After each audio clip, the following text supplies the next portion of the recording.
Interpret करते हैं? भाई ये दुनिया जो है, जो ताकतवर लोग होते हैं वो एक नाइंसाफ़ी करते हैं। तो ये अच्छा काम है आपके नजदीक, तो नेचर नाइंसाफी पे मबनी है। अरे मेरे भाई, आप नेचर की कहाँ बात कर रहे हैं, तो इंसान की बात जी, कर ये रहे तो फिर जब मैं इंसान की बात कर रहा था आप नेचर की बात करने लग क्रॉस गए। एग्जामिनेशन नहीं। हैं। हाँ, अब आप मुझे बोलने नहीं देंगे तो अलग बात है, आप बोलिए, मुझे कोई इतनी जल्दी नहीं। जी नहीं, ये क्रॉस एक एग्जामिनेशन। मिनट, क्रॉस मुझे एग्जामिनेशन। बोल तो लेने दीजिए। जी, बोलिए। ठीक है। बात ये है कि ह्यूमन सोसाइटी तभी साथ में रह सकती है जब वो मोहब्बत से, एकता से, एक दूसरे के एहतराम करके रहे। इसके अलावा पॉसिबल नहीं है, अकेले तो इंसान रह ही नहीं सकता। वहाँ पर कुछ लोग हैं जो फाउल करते हैं।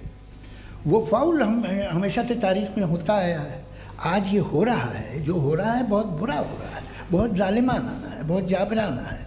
उसको आप कहें कि ये बच्चों को कॉम्पनसेशन मिल जाएगा या इसकी इंजेक्शन है, इंजेक्शन तो हेल्थ के लिए दिया जाता है। आप ये कह रहे हैं कि ये बच्चों की जो धज्जियां उड़ रही हैं ये इंजेक्शन है, ये टेस्ट है, ये टेस्ट है और उस टेस्ट में उनको ऐसा रिकॉम्पेंस मिलेगा जो आपके तस्वुर के बाहर है। ये आप 3 बरस के बच्चे को बारूद से उड़ा के टेस्ट ले रहे हैं। वाह, वो नहीं ले रहा है, खुदा नहीं उड़ा रहा है, इजराइल उड़ा रहा है। जी, ये तो उसको कंडेम अगला सवाल लेते हैं।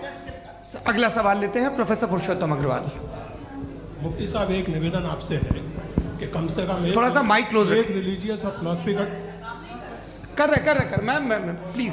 एक रिलीजियस और फिलोसफिकल ट्रेडिशन है जो ब्रह्मांड को यानी यूनिवर्स को ही अंतिम मानती है।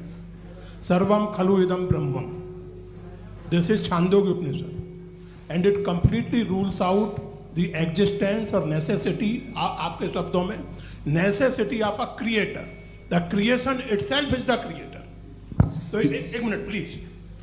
दूसरा जो सवाल आपने अभी, जो आप बार बार कह रहे हैं कि भगवान विद्वान भी है, वाइज, सब जानने वाला, तो अगर विजडम में दुनिया भर के पापों और अत्याचारों को बर्दाश्त करना शामिल है, तो फिर इसका मतलब ये हुआ कि अगर मैं फ्री विल से उसको अपोज करता हूं तो ईश्वर की विजडम और मेरी फ्री विल में कॉन्ट्राडिक्शन है। Because when I am opposing whatever is happening in Gaza, then I am opposing the God's will और गॉड्स विजडम। जवाब लेते हैं क्योंकि तो गॉड की विजडम में, एक मिनट सर प्लीज सर, ये एक जुमला, गॉड की विजडम है कि गाजा में जो कुछ हो रहा है वो हो रहा है, मैं उसको अपोज कर रहा हूं, तो मैं गॉड की विजडम के खिलाफ जा रहा हूं। एक सवाल। दूसरा ये नहीं, आपने 2 ऑलरेडी। सर आप और सवाल कर लें, लेकिन मुझे 2 जवाब दे। पहले आपने ये कहा, सुनिए मेरी बात सुनिए। इजराइल के गॉड के मुताबिक तुम्हारा ठीक हो रहा है ना? नहीं हो रहा है, ठीक नहीं हो रहा है। मैं बता रहा हूँ क्या हो रहा है, आप तशरीफ रखिए, मैं बता रहा हूँ क्या हो रहा है। Let me complete please. एक सेकंड गाइस, एक सेकंड। ये देखिए, ऐसा है कि ये सब बड़ा आपस में विचार विमर्श के बाद ये तय हुआ था कि कुछ नियम बना लिए जाएं ताकि एक टाइम बाउंड बातचीत चले। और भाई साहब, आप बड़ा जरूरी काम कर रहे हैं लेकिन कैमरे के फ्रेम में आके उस काम को गड़बड़ कर दे रहे हैं। ठीक है गुरु, अब मेरे को कहीं का गुस्सा कहीं निकालना था, सॉरी। नहीं, कोई गुस्सा नहीं है जी। तो प्रोफेसर ने सवाल पूछे, आप उनके जवाब दें, और थोड़ा ये सब लोग थोड़ा ख्याल रखें भाई, सवाल संक्षिप्त रखें जी। आपने 2 सवाल किए। सबसे पहला ये कहा कि हमारे पास ये कॉन्सेप्ट है कि ये यूनिवर्स खुद नेसेसरी बीइंग है, creation itself is the creator. How irrational is this कि मैं एग्जिस्ट करूंगा बाद में, लेकिन अभी एग्जिस्ट कर भी रहा हूं, यानी एक ही टाइम में एग्जिस्ट भी कर रहे हैं, नहीं भी कर रहे हैं। This is not true. दूसरी चीज आपने कहा कि अगर इजराइल में, सॉरी माफ कीजिएगा, Israel doesn't exist, occupied Palestine में अगर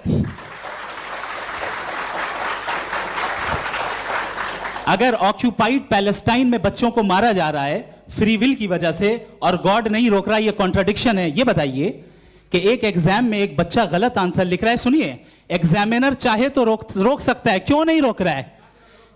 ये कॉन्ट्रडिक्शन है, ये कॉन्ट्रडिक्शन नहीं है। माइक नहीं सर, ये आपस में जी, ये क्या आपका सवाल? माइक दीजिए। फ्री विल दिया गया है टेस्ट के लिए, अकाउंटेबिलिटी के लिए। अगर फ्री विल नहीं होता तो आप कहते हैं हमें रोबोट बना दिया गया। नॉट मिसरिप्रेजेंट माय पोजीशन, आपकी जो भी पोजीशन, मैं अपनी फ्री विल के नाते, अपने ह्यूमन विजडम के नाते गाजा में हो रही अत्याचार का विरोध करता हूं। बिल्कुल करना चाहिए। के हिसाब से मैं गॉड की विजडम का विरोध कर रहा हूं? बिल्कुल नहीं, जो हो रहा है गॉड, बिल्कुल भी नहीं, बिल्कुल भी नहीं।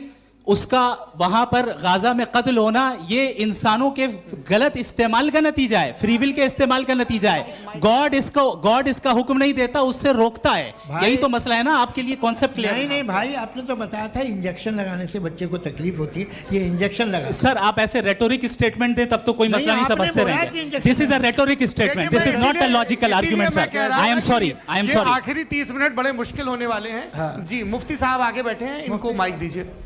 हाँ तरुण, माइक आप अपने पास रखिए, आपको कैमरे का फ्रेम पता है जी। सबसे पहले दोनों को मुबारकबाद। एक सर अपना आप नाम बता दें। आप अमेरिका में शिकागो में रहते हैं, इतना मुझे याद है। बताया आपको, यासिर नदीम अलवाजदी मेरा नाम है। जावेद सर आपसे एक क्वेश्चन है इन्फिनिट रिग्रेस के ताल्लुक से। एक हाइपोथेटिकल सिनेरियो है, मसलन अगर आप सर माइक थोड़ा सा प्लीज क्लोज रखिए। ओके जी। अगर आप शायर इसलिए हैं कि आपके कोई उस्ताद शायर थे, और वो इसलिए शायर थे कि उनके कोई उस्ताद शायर थे, और इसी तरीके से हम माजी में पीछे चलते चलते चले जाएं और कहीं ना रुके, तो माफ कीजिएगा आप कभी शायर नहीं हो सकते। लेकिन आप शायर हैं, आपका शायर एग्जिस्ट करता है, इसका मतलब ये है कि आप कहीं ना कहीं रुके हैं। तो मेरा सवाल ये है कि क्या आप इन्फिनिट रिग्रेस ऑफ कॉजेस को लॉजिकल फैलेसी मानते हैं या नहीं मानते? हाँ या ना? मैं इन्हें लॉजिकल फैलेसी नहीं मानता हूँ, लेकिन मेरा प्रॉब्लम यह है कि जब मैं नहीं मानता हूँ तो I will continue with this logic जो फैलेसी नहीं हो। आप एक जगह रुक जाते हैं जाके, आप कहते हैं ये गेंद कैसे बनी, ये जजीरा कैसे बना, ये समंदर कैसे बना, ये ज़मीन कैसे बनी, और अचानक गॉड पे जाके आपको ब्रेक लग जाता है। एक बार आप सवाल नहीं करते कि भाई इनको बनाने वाला तो इनसे भी कॉम्प्लिकेटेड होगा, वो कैसे बना, उसके बारे में आपने इत्मीनान कर लिया, वो हमेशा से है। तो अगर आप उसे हमेशा से मानते हैं तो फिर ये मान लीजिए कि कायनात हमेशा से है, क्या तकलीफ है? फिर हम वजूद में नहीं आते ना। जी हैं? हम मौजूद नहीं। अच्छा सर क्यों नहीं हो मैं सकते? बताऊंगा प्लीज प्लीज। जैसे मैंने मिसाल दी आपके शेर, आपका शेर कभी वजूद में ना आता अगर शायर इसी तरह चलते रहते हमेशा। जी माइक मेरे ख्याल से एक सेकंड, इन्फिनिट रिग्रेस का कॉन्सेप्ट क्लियर नहीं हो पाया, ऐसे रहने दें, लेट्स मूव ऑन सर। ठीक है। हाँ थोड़ा सा मॉडरेटर का भी ख्याल रखें। नहीं आपने तो रखा है, आपने रखा है। यहाँ पे गौहर रजा साहब हैं, वो भी एक सवाल पूछना चाहते हैं। माइक नीचे से ऑन कर दिए, नीचे। पहले तो ये कह दूं कि मैं उन बच्चों से शर्मिंदा हूं जिनको गज़ा में कत्ल किया गया, क्योंकि हमारे होते हुए कत्ल किया गया। लेकिन उससे ज़्यादा शर्मिंदगी इस बात से हुई कि मुझे लगा कि मुफ्ती साहब उसको जस्टिफाई कर रहे हैं। बिल्कुल भी नहीं, आप बहुत ही गलत। मुझे लगा मैं गलत हो सकता हूं। बिल्कुल गलत मैं है। सवाल पूछ रहा हूं, सवाल मैं सवाल पूछ रहा हूं। मैं जावेद भाई से डिसएग्री करता हूं। एक सेकंड देखिए, अगर देखिए ऐसा एक सेकंड आप सर वेट अरे आप कुछ मेरे पहले मुझे अपनी बात कह लेने दीजिए। अगर ऑडियंस तय करेगी तो फिर मॉडरेटर का मतलब नहीं। मेरा आप सबसे ये कहना है, ये बहस दो लोगों के बीच में है, एक तरफ मुफ्ती साहब, एक तरफ जावेद साहब। पिछले 1.5 घंटे से ये लोग अपने अपने तर्क रख रहे हैं। आपकी इनसे इत्तेफाकी हो सकती है, ना इत्तेफाकी हो सकती है। मेरे उस्ताद मुझे सिखा गए हैं कि मुखामुखम में असहमति की गुंजाइश बची रहनी चाहिए। अगर मैं आपकी बहुत इज्जत करता हूं गौहर साहब, आपने जो कमाल की किताबें लिखी, साइंटिफिक टेम्परामेंट, लेकिन मेरी ये गुजारिश है आप सबसे कि यदि आप इन लोगों ने जो बोला उन पर टिप्पणियां करेंगे तो ना वक्त की पाबंदी रहेगी ना वो अनुशासन। आप सवाल पूछ लें, उस सवाल में जो बात आ जाए वो आ जाए। मैं जावेद साहब से डिसएग्री करता हूं, इसलिए जावेद साहब से सवाल पूछ रहा हूं। आपका सवाल जावेद अख्तर साहब से। और सवाल ये है मेरा कि जावेद साहब ने कई बार लॉजिक का इस्तेमाल किया कि साइंस में लॉजिक है और रिलीजन में लॉजिक नहीं है। मेरा ख्याल ये है कि रिलीजन में भी लॉजिक है, लेकिन उस लॉजिक की बेसिस ये है कि आप रुक जाते हैं, जिसका जिक्र जावेद साहब ने बार बार किया, यानी खुदा के तसव्वुर पे आते हुए, गॉड के तसव्वुर पे आते हुए रुक जाते हैं। और इसमें सवाल पूछना मतलब फॉरबिडन होता है। सवाल ये है कि क्या जावेद साहब इससे एग्री करते हैं कि साइंस की लॉजिक अलग है और रिलीजन की लॉजिक अलग है? बताइए सर। देखिए 3 चीज़ें हैं, साइंस है, एक है मंतिक है, इस्तिदलाल है, और एक जो है कुछ भी नहीं है, फेथ है, अकीदा है। मैं अकीदे की लॉजिक का कायल नहीं हूँ। मुझे आप इस्तेदाल से, लॉजिक से, रीज़न से समझाइए, मैं मानने को तैयार हूँ, मेरा क्या नुकसान होगा। लेकिन ये कि अकीदे पे मैं नहीं जा सकता हूँ। अकीदे का मतलब है कि तुम ये मान लो, सवाल ना करो, ये नहीं। आप सारी बातें करके, बड़ी साइंटिफिक बातें करके एक जगह जाके खुदा के वजूद पे रुक जाते हैं, सरेंडर कर देते हैं। मैं सरेंडर करने को तैयार नहीं। That's all. जी, ये आगे सर बैठे हुए हैं, इनको माइक दीजिए। भाई वो आप पूछना चाह रहे थे ना भाई? हाँ, नहीं मैं ये, थैंक यू जी, आपका नाम? आसिम इफ्तिखार। आसिफ जी, पूछिए। सर, जावेद सर से सवाल है कि आपने माइक थोड़ा करीब रखिए। अपने क्लोजिंग स्टेटमेंट में ये बात कही थी कि मज़हब का जो फ्यूचर है वो ज़्यादा दिन नहीं जाने वाला है, लेकिन मैं देख पा रहा हूँ कि जो ऑक्सफोर्ड यूनिवर्सिटी की एक स्टडी है 2011 में हुई है, जिसके 50 एकेडमिशियंस ने इसको अंजाम दिया था, उसमें वो ये कहते हैं कि जो फेथ इन गॉड है वो इनबिल्ट है ह्यूमन नेचर के अंदर, जिसको हम कहते हैं फितरत के अंदर शामिल है वो। और वो ये कहते हैं कि अगर कोई ये समझता है कि मज़हब को वो ख़त्म कर देगा तो ये उसकी गलत फहमी है। तो आप इसके बारे में, इस स्टडीज़ के बारे में क्या कहते हैं? ठीक है, मैं उनसे एग्री नहीं करता हूँ। वो कौन से प्रोफेसर होंगे? ऐसा उनके क्या पास डेटा है, इन्होंने डेटा के बेस होगा। डेटा क्या हो सकता है? फ्यूचर का डेटा तो नहीं हो सकता ना उनके पास, प्रेजेंट का डेटा हो सकता है। डेटा आपने सुना 100 साल पहले का बाद का डेटा? मैंने तो नहीं सुना आज तक। तो आज उनकी ये राय है और होगी राय, ठीक है। दुनिया में तरह तरह की राय है लोग, लेकिन मैं समझता हूँ कि वक्त के साथ इंसान ज़्यादा से ज़्यादा रीज़नेबल और लॉजिकल होता जा रहा है। आज आप देखिए वेस्टर्न यूरोप में क्या परसेंटेज है नॉन बिलीवर्स की, बहुत हाई। वहाँ चर्च खाली पड़े होते हैं। तो अल्टीमेटली तो इंसान कोई ऐसी बात बहुत अरसे तक नहीं मान सकेगा, चाहे गलत या सही, जो उसे, उसके दिमाग को, उसके जहन को, उसके लॉजिक को अपील न करे। वो कह रहे हैं तो ऑक्सफोर्ड के होंगे तो कैम्ब्रिज के होंगे, तो मुझे क्या लेना देना। उनका डेटा मुस्तकबिल का नहीं हो सकता है। जी, दीपक, हाँ पूछिए। मैं आऊँगा, अभी पीछे की साइड भी आऊँगा, माइक वहीं भेजूंगा 2-3 साल के लिए। जी जावेद साहब, आपसे सवाल है। नमस्ते। अरे भाई सर, अगर आप ही लोग को तय करना है तो फिर 200 लोग तय कर लें। ये एक साथ पूछ नहीं रहे सर, हैं। Please don't do this sir everybody has a right sir, but we can only take Okay. Selected questions. No sir, अरे ये भाई, यंग लोग आराम भी से। हैं तो इनकी ये एक अब बात उतने यंग, सुनिए। भाई आप यंग हैं कि नहीं हैं? एक मिनट, वो कह रहे हैं वो भी आइए, यंग हैं पूछ रहे हैं ना साहब, भाई। आप उनकी नौजवानी पर दावा उनको ही करने थे। हाँ मुफ्ती साहब, आप यंग, हाँ पूछे। अरे भैया सर, मेरा सवाल ये है। कुछ इनसे भी तो पूछो। जी हाँ। नहीं, बस आपसे एक सवाल है। जैसे थीस्टों के पास, अपने जो ईश्वर को मानते हैं, उनके पास अपने सोशल गेट टुगेदर्स हैं। 5 रोज़ा क्रिसमस आने वाला है, होली है, दिवाली है, ईद है। एथिस्ट क्या ऑफर कर रहे हैं? मतलब मैं इनकी दुकान से बोलूँ, मैं आना चाहता हूँ उस तरफ, पर मैं अट्रैक्ट नहीं हो पा रहा हूँ। मैं सोशल गेट टुगेदर्स क्या है आपके पास? वो ये कह रहे हैं कि जो धार्मिक लोग हैं, अलग अलग धर्म के लोग, उनके उत्सव त्योहार, वही कॉन्ग्रीगेशन की बहुत बात। हैं। अब आपको मैं एक सुनाता हूँ, यहाँ हिस्टोरियन भी बैठे हैं। मृदुला जी, आप बताइएगा सही है क्या? ये एक कॉन्स्टेंटाइन, एक ग्रीक रोमन बादशाह था, जो क्रिश्चियनिटी आने के 400 साल बाद उसने डिसाइड किया कि मैं क्रिश्चियन हो जाऊंगा, मेरी पूरी स्टेट कैंसिल हो जाएगी। उस ज़माने में ऐसे ही होता था, राजा जो धर्म इख्तियार करता था वो जनता भी कर लेती थी, इसलिए कि वो हो गया था बैंकरप्ट। और उसे जो मेडिटेरियन कोस्ट के रिच क्रिश्चियन वो थे मर्चेंट, उससे पैसा चाहिए था। तो उसने कहा यार क्रिश्चियन हो जाओ। तो उसने अपने वजीर से कहा कि भाई ये हिस्ट्री है कि अब हम लोग क्रिश्चियन हो जाते हैं। कहते सर हो जाएंगे, कोई प्रॉब्लम नहीं है, लेकिन एक प्रॉब्लम ये है कि 17 दिसंबर से 25 दिसंबर तक जो पेगन फेस्टिवल होता, जो पेगन्स थे वो लोग, जो फेस्टिवल होता है वो बंद हो जाएगा, इसलिए कि हम क्रिश्चियन हो गए तो होगा नहीं। तो वो बच्चों को बहुत बुरा लगेगा, पब्लिक को बहुत इन्जॉय करते हैं, ख़ासतौर से 25 तो मेन डे। उसने कहा हाँ ये तो सही कह रहे हो, ये जीसस क्राइस्ट की पैदाइश कब थी? कहते साहब वो अप्रैल में थी। नहीं, कट करो, वो 25 दिसंबर को है।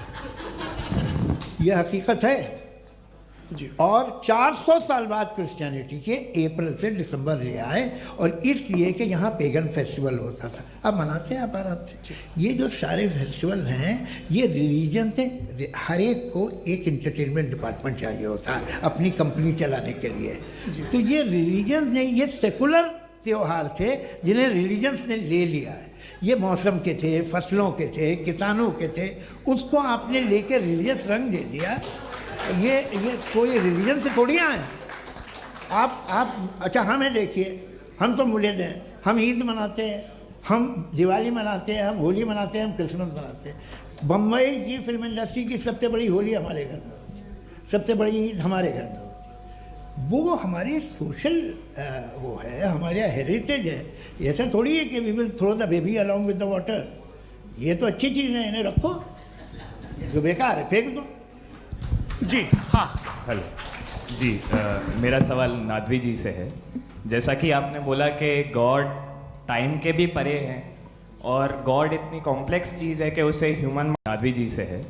जैसा कि आपने बोला कि गॉड टाइम के भी परे हैं और गॉड इतनी कॉम्प्लेक्स चीज़ है कि उसे ह्यूमन माइंड समझ नहीं सकता, और गॉड ने अर्थ पे फ्री विल भी दे दी है, तो आप अपना वक्त ज़ाया क्यों कर रहे हैं गॉड के बारे में बात करके? अपन को तो बात करनी चाहिए कि सोसाइटी को बेहतर कैसे करें। जी मैं गॉड वही बताता है सोसाइटी को कैसे बेहतर करे। अभी मैं आपका जवाब देता हूँ।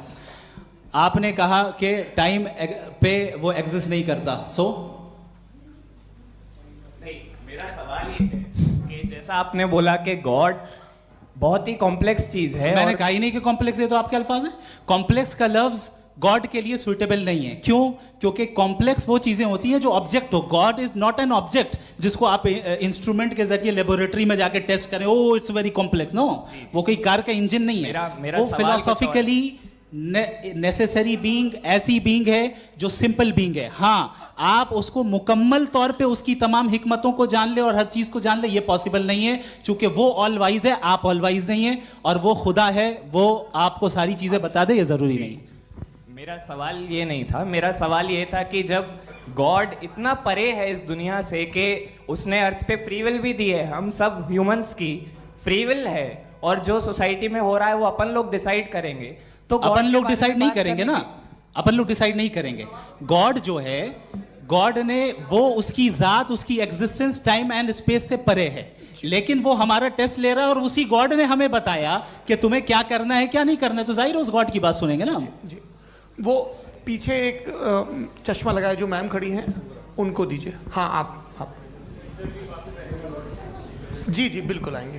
देखिए मैं कोशिश कर रहा हूँ सब तरफ जाने की। हाँ उनको दीजिए माइक। जी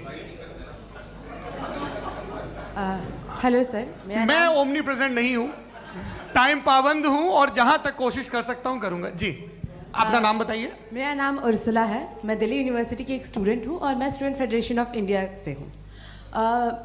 मेरा सवाल मुफ्ती जी से है कि इस हॉल के इस कमरे में बैठ के हम लोग रेप की मोरालिटी के बारे में फिलोसफिकली बात तो कर सकते हैं, बट असलियत ये है कि रोज़मर्रा की ज़िंदगी में औरतें रेप के थ्रू गुजरती हैं, और हम लोग सिर्फ नंबर्स पे इस तरह नहीं देख सकते, क्योंकि कितनी औरतें हैं इन कंट्रीज़ में जहाँ पे आप बता रहे हैं कि केसेस कम हैं, जिनका एक्सेस है कि वो जाके केस फाइल कर सकें। कितनी औरतें हैं जो जिनको काम करने की आज़ादी है उन कंट्रीज़ में। यूरोप में ये आज़ादी आ गई, यूरोप में ये रूल्स आ गए, तो हम आज उसके बारे में बात कर पा रहे हैं। जी जवाब।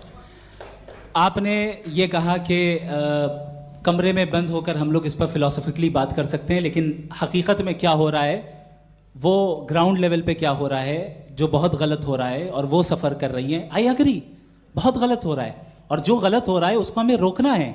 और क्यों रोकना है, वो गलत क्यों है? हमारे पास इसका ऑब्जेक्टिव फाउंडेशन है, इनके पास उसका ऑब्जेक्टिव फाउंडेशन नहीं है। मैं ये कहना चाह रहा हूँ कि जहाँ पे भी जुल्म हो रहा है, जहाँ पे भी औरत पे जुल्म हो रहा है, या उसकी इज्जत लूटी जा रही है, या उसे तकलीफ पहुँचाई जा रही है, और सिर्फ औरत नहीं, किसी इंसान के ऊपर भी जुल्म हो रहा है, तो उसके खिलाफ खड़ा होना, ये मॉरलिटी हमारे पास गॉड के पास से आई है। वरना जावेद साहब तो कह रहे हैं कि जो है मेजॉरिटी डिसाइड करेगी, तो मेजॉरिटी तो कभी भी बदल सकती है। क्या आप हाँ। ये थोड़ी सी आपको गलतफहमी है। मैं अगर मेरे जुमले से ये मदनत निकला या मैंने कहा, तो ये जुमला मैं वापस लेता हूँ। ये मेरा मतलब ही नहीं था कि मेजॉरिटी डिसाइड करेगी। मेजॉरिटी डिसाइड करे तो दुनिया में बड़ी, वैसे आपने कहा था ये जुमला। अच्छा हो सकता है, मैं मान रहा हूँ, बाद में रिकैप कर लेंगे। अरे एक सेकंड मैं अपनी एक्सप्लेनेशन दे रहा हूँ। मुनासिब बात यह है कि हम सब के सब दिल में जानते हैं कि क्या अच्छा है क्या बुरा है, हमें पता है अच्छी तरह से। जो लोग बुरे काम करते हैं उन्हें भी मालूम अच्छा क्या है।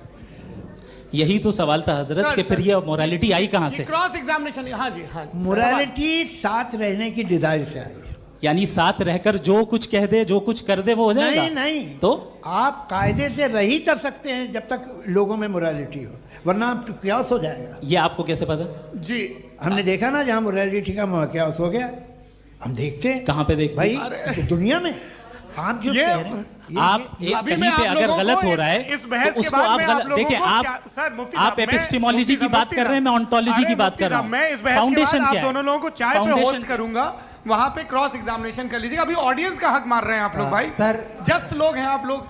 और ये भाई ये एक हाँ, बच्चे- उधर आएंगे, उधर इनको आएंगे। भी। जी सर, आएंगे आएंगे। अच्छा सर मेरा नाम लईकुर रहमान है और मैं अलीगढ़ मुस्लिम यूनिवर्सिटी का स्टूडेंट हूँ। और जहाँ तक मुझे पता है कि sir you are also product of Aligarh Muslim University. मैं भी उसी चमन का बुलबुल। हाँ सर, तो बहुत खुशी हुई मुझे जान करके कि मैं आपसे मिलूंगा। सवाल सर मेरा सवाल यह है, सर सैयद अलैहिर्रहमा का नज़रिया यह था कि खुदा के वजूद को अक़ल के दायरे में रह कर के तलाश करना, न कि पूरी तौर से उसका इनकार कर देना। Sir how will you define it? नहीं तो ये तो आप इन्हें बताइए। ये सर, सवाल आपसे। के खुदा का वजूद साबित कर रहे हैं। नहीं तो सर आपने सैयद इनकार ने किया। कर रखा है, इस वजह से मेरा क्वेश्चन उन्होंने यही सर से एक सेकंड, सर सैयद ने यही कहा ना कि जी। अक्ल से आप खुदा के वजूद को साबित नहीं कर सकते, यही कहा ना भाई। वो उन्होंने कहा कर सकते हैं और वो कर दिया गया आज। वो फोन दो। तलाश करना या साबित करना अक्ल से अक्ल से नहीं सर हो सर सकता। अरे सवाल तो सुन लीजिए जी। अक्ल से नहीं हो सकता है, यही कहा ना आपने। अक्ल से हो सकता है। अरे वो यही कह रहे हैं भाई, आप बता रहे हो सकता है, वो तो कुछ और। आप अगर सर देखो नौजवान, फोन ले लो, वो इतनी कमाल की यूनिवर्सिटी है। अरे भाई दे दो मेरी ना बात जरा तो- एक मिनट, अरे दे दो मेरे भाई माइक। मेरी बात सुनो, नहीं, माइक मैं पे समझ- बोलो ताकि जो लाखों लोग देख रहे हैं माइक दे दो ना। अरे देंगे ना माइक, तुम ठहरो तो। हाँ सर मेरा सवाल ये था कि सर सैयद अलैहिर्रहमा का एक नज़रिया था अपना कि खुदा का जो वजूद है उसको अक़ल के दायरे में रह कर के तलाश करना है, न कि पूरे तौर से इनकार कर देना है। ये उनका कॉन्सेप्ट था। लेकिन मेरा सवाल ये है कि आप इसको कैसे डिफाइन करते हैं, एक्सप्लेन कैसे करेंगे, मैं आपसे जानना चाहता हूँ। चूँकि you are the product of Aligarh Muslim University. मुझे अक्ल के दायरे में रख के मैंने बहुत तलाश की, मुझे मिला नहीं। हाँ ये इधर उधर वो चश्मा लगाए जो, हाँ उनको दे दीजिए। जी जी फटाफट पूछिए, बस 5 मिनट है, 5 मिनट में खत्म हो रहा है। हाँ अस्सलाम वालेकुम मुफ्ती साहब। एंड मेरा सवाल जावेद अख्तर साहब से। क्या नाम है आपका? अरे भैया सब मुझे तो पूछ रहे हो। फैज फैज फैज पूछिए फैज साहब। तो मेरा सवाल ये है कि अभी जो एथियस्ट है वो problem of evil argument use कर रहे हैं अगेंस्ट मुस्लिम्स, राइट? कि इस दुनिया में इतना सारा ईविल है और अगेंस्ट मुस्लिम तो यहाँ अगेंस्ट थियस्ट। हाँ थोड़ा सा करेक्ट कर लीजिए भाई, पूरी मशक्कत ही इसी बात की थी कि किसी एक मजहब पे बात न टिके। जी, तो बेसिकली ये आर्ग्यूमेंट ऐसा है कि इस दुनिया में इतना ज़्यादा ईवल एग्जिस्ट करता है और अगर एक ऑल गुड गॉड है तो वो रोकता क्यों नहीं है? लेकिन इस सवाल में एक हिडन अजम्पशन ये है कि इस दुनिया में ईवल एग्जिस्ट करता है। अब एथियस्ट ये कैसे ऑन्टोलॉजिकली प्रूव कर सकते हैं कि इस दुनिया में ईवल एग्जिस्ट करता है? मैं आपको बताता हूँ, थोड़ा सा समझा। नहीं सर हम लोग इनको सुनने आए। नहीं please don't do that. I want to explain ontology. नहीं हम समझ गए सर, इनको अब जवाब देने दीजिए। अच्छा सवाल पूछ लो। मैं अभी तक क्या था वो मैं थोड़ा सा ऐड ऑन कर लेता हूँ। तुम गुरु, तो हम जब इसका राउंड 13 करेंगे ना तब तुमको स्टेज पे बिठाएंगे। जी तो हाँ जल्दी से। तो देखिए एथियज्म के हिसाब से सब कुछ रैंडमली बन गया है, सब कुछ एटम्स और मॉलिक्यूल्स है। एक पत्थर में और मुझ में सिर्फ इतना फर्क है कि हम लोग एटम्स और मॉलिक्यूल्स का अलग अलग रीअरेंजमेंट है। अब एक पत्थर को कोई इंसान तलवार से 2 टुकड़ों में काट दे या मुझे, according to atheism it is same. There is no evil and good according to atheism. जी अच्छा फैज साहब का सवाल ये है कि हाँ कोशिश भी करते तो इससे गलत सवाल नहीं कर पाते। एक लाइफ फॉर्म है और लाइफ फॉर्म में फीलिंग्स हैं, मतलब लाइफ फॉर्म सुनता है, देखता है, टेस्ट कर सकता है, फील कर सकता है। तो उसकी ये जो क्वालिटी इस बबल में आ गई हैं वो जानवर में भी है, इंसान में भी है। तो जाहिर है कि उसे कोई तकलीफ पहुंचेगी, तो चूंकि उसके पास वो सेंसिटिविटी है तो मैं करेगा। पत्थर में वो सेंसिटिविटी नहीं है।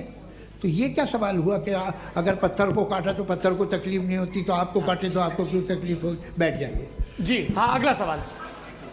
हाँ पूछे जी जावेद अख्तर साहब। अरे भैया सब आप लोग मुफ्ती साहब को छोड़ रहे हैं, तो मेरे ही पीछे पड़े हैं क्या? चलो बोलो भाई।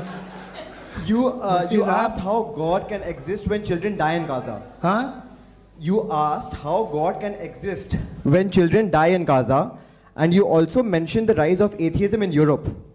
But the same events also are leading many atheists and non-believers to turn towards faith. How do you interpret this contradiction, where suffering pushes some away from God, yet brings others closer to belief? देखिए, आपको एक बात बताऊं, दुनिया perfect तो कहीं भी नहीं है, हर जगह कुछ खामियां हैं। बेटा एक मिनट, आप ही को कहेंगे, देखो वो तो कुछ खामियां, कमज़ोरियां, खराबियां सब जगह है। लेकिन अगर देखोगे ईमानदारी से कि दुनिया सबसे ज़्यादा महज़ब कहाँ है, एक आम शहरी को कहाँ हुकूक हासिल हैं, वो बोल सकता है, अपनी मर्ज़ी से काम कर सकता है, अपनी मर्ज़ी से राय दे सकता है, हुकूमत के ख़िलाफ़ बोल सकता है, बरसर इक़्तिदार लोगों के बारे में बोल सकता है, सरमायादारों के ख़िलाफ़ बोल सकता है। तो आपको ये स्कैंडिनेवियन कंट्रीज़ में मिलेगा, वेस्टर्न यूरोप में मिलेगा। मैं नहीं कह रहा वो परफेक्ट है, बिल्कुल नहीं, वहाँ बहुत ख़राबियाँ भी हैं, परफेक्ट तो कोई। लेकिन जिन जिन मुल्कों में, लैटिन अमेरिका देखो, गल्फ़ देखो, वहाँ पर आपको ये ज़रूर है कि रेप नहीं होते होंगे। रेप की ज़रूरत क्या है भाई, उसको तो ख़रीद लो, घर में रखो, सड़क पर रेप करने की क्या ज़रूरत है। मगर सुनिए सुनिए सुनिए, मगर हकीकत ये है कि वहाँ शख्सी आज़ादी राय देने की, बोलने की नहीं है। जी, ये एक आखिरी सवाल मुफ्ती साहब से। हाँ मैम, इनको माइक दीजिए। शुक्रिया। मेरा नाम मनीषा है, मैं हरियाणा से आई हूँ। मैं मुफ्ती साहब से एक बात पूछना चाहती हूँ। आप बार बार जावेद साहब को कॉन्ट्राडिक्ट तो कर रहे हैं कि आपने ये कहा, लेकिन आप भी अजम्पशंस के बेसिस पे बात कर रहे हैं। आपने खुदा के होने का कौन सा प्रूफ पेश किया है, खुदा की एग्जिस्टेंस का? अब इस सवाल को अलग रहने दीजिए, कौन एथीस्ट है कौन नहीं है। और दूसरी बात जो आपने एक छोटी सी कही थी कि ये फ्री विल का इस्तेमाल करता है इंसान अपनी, लेकिन इस फ्री विल का इस्तेमाल में मतलब खुदा ने ये दे दी सबको ये इजाज़त कि वो कितना घिनौनापन और कितने ज़्यादा ख़राब से ख़राब तरीके इस्तेमाल कर सकते हैं। जब आप सुनते हैं जी, आप फ्री विल को मानती हैं ना, या आप कहती हैं कि फ्री विल नहीं है ना, मानती है ना? तो अब आपके पास इसका कोई एक्सप्लेनेशन नहीं है कि अगर एक इंसान उस फ्री विल का इस्तेमाल करके गलत काम कर रहा है और बच के अच्छी ज़िंदगी गुजार के निकल जा रहा है, उसका कोई रिकम्पेंस नहीं है। हमारे वर्ल्ड व्यू में जो इंसान गलत काम कर रहा है उसको भी रिकम्पेंस यानी उसका बुरा बदला मिलना है, और जो सही काम कर रहा है उसको सही बदला